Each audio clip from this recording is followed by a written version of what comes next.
Demander pardon, c'est probablement l'une des choses les plus simples en théorie, mais des plus compliquées en pratique. On préfère toujours détourner la tête, inventer une excuse ou même mentir, plutôt que de reconnaître qu'on a tort. Et ça, c'est pas nouveau. Dans la Bible, dans Genèse, on a l'histoire de Caïn et Abel. Donc en gros, Caïn qui est jaloux de son frère Abel parce que son sacrifice à lui a été refusé par Dieu, et celui d'Abel a été accepté, et donc il décide de tuer son petit frère Abel. Et donc ensuite Dieu vient demander: Caïn, où est ton frère Abel? Alors qu'on sait très bien que Dieu savait déjà où est-ce qu'il était, mais Caïn a choisi l'option du mensonge. Il répond: je ne sais pas, et en plus avec quelque chose, une phrase ensuite un peu insultante, je dirais, il demande à Dieu: est-ce que je suis le gardien de mon frère? Ce qui est très borderline, on va dire, juste une façon de dire que ce n'est pas son problème. Et cette réaction, elle est profondément humaine.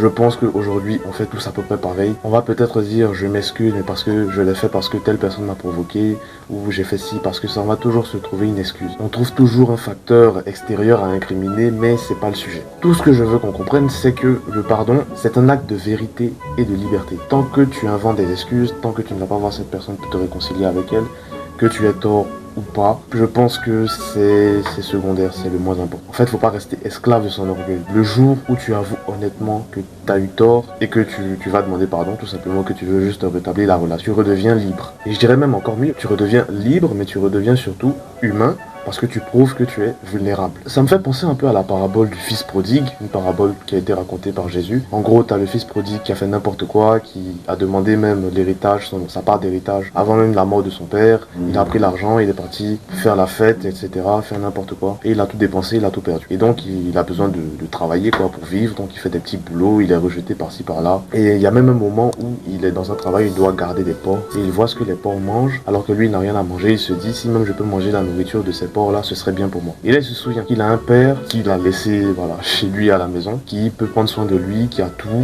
et il sera comme un petit prince à la maison. Donc il décide de ravaler son orgueil et de rentrer à la maison. Et quand il rentre, avant même qu'il n'arrive complètement à la maison, son père va vers lui, le prend dans ses bras, et il fait la repentance complète, quoi.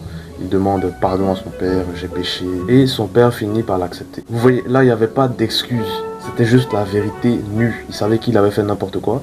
Il est venu, il a demandé pardon, et c'était cru, c'était brut, c'était mûr, et c'était bien. Et c'est cette sincérité en fait qui a réouvert la porte à la fête, à la réconciliation et à la joie dans la maison. Retenez bien ce que je vais dire là. Demander pardon, c'est une expérience totale. C'est spirituel, parce que ça restaure ta relation avec Dieu. C'est psychologique, parce que ça apaise ton esprit. C'est mathématique même.